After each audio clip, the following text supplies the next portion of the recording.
Well, starting it off looking every which way from downtown San Angelo, 6:11 p.m., 91 degrees, not too bad out there. Plenty of sunshine, a little bit of cloud cover out towards the west, but when you go towards the east, just nothing on the board. And as we look at those current temperatures, still holding on to a lot of 90s. 92 here in town, 90 for Eden, 91 out towards the east in Brady, 95 looking like the hot spot up in Robert Lee, even down into the 80s, 89 for Sonora. So good 6 degrees from south to north as we work through the evening right now, but going to cool off all of us into those 70s for overnight lows.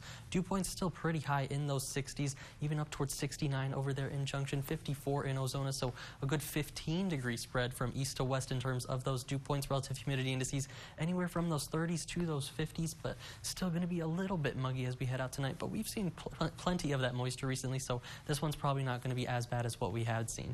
Upper level pattern showing you this upper level ridge really encompassing the entire southern United States, including us here in the Lone Star State. Going to continue really its rampage of heat across the southern United States, and all the eastern half of the United States going to be seeing a lot of this warmth into those 90s, potentially some records off towards the east, but here in the Lone Star State still going to remain kind of below average compared to what we were supposed to be. Supposed to be 98 degrees today, topping out at that 93-degree mark, so not too much to complain about. And when we look at the rain chances, not too bad on the board either. You can see our best chance right now showing up about Tuesday night into Wednesday, but that's only about 20%, so I'm really not expecting too much in terms of rain through the next 7 days. With that high pressure overhead really going to be holding off a lot of that rain, suppressing most of that activity. When we're looking at the national satellite, you can see tornado watch boxes, severe thunderstorm warnings, and severe thunderstorm watch boxes as well into the northern United States, from Montana down into Kansas all the way. Lots of explosive convectivity up there. But also I want to turn your attention off towards the tropics just a little bit with our tropics tracker. Nothing to worry about, but in the main development region there is this little yellow blob issued by the National Hurricane Center.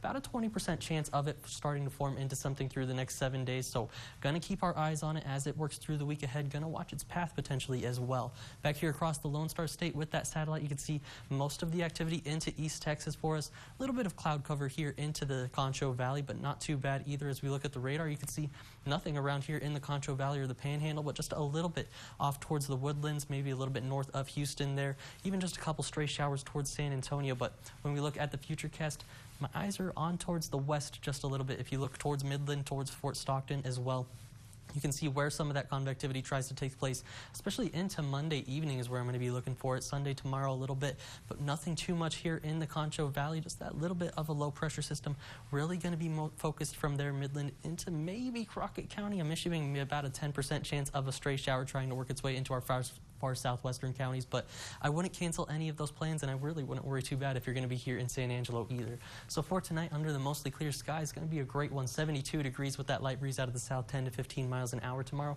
Maybe a little bit stronger than what we saw today, 10 to 20 miles an hour. 94 degrees, so make sure to stay cool out there, and great day to hit the lake potentially as we're going out there. So if you're going to try to stay cool over by the lake, let's take a look at that beach and boating forecast. You can see, like I said, temperatures in those 90s, a little bit breezy out of the south if you're going to be on your boat, so just keep that in mind. And as we work through that 7-day forecast, really just a persistent forecast is what we're going to be looking at, almost a copy and paste worthy one.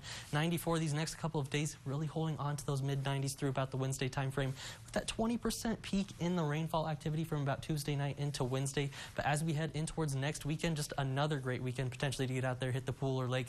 97 and 96 degrees and overnight lows, really holding on to those 70s. That's going to be all for your 7-day forecast, but stick around for more KSAN weekend news right after this break.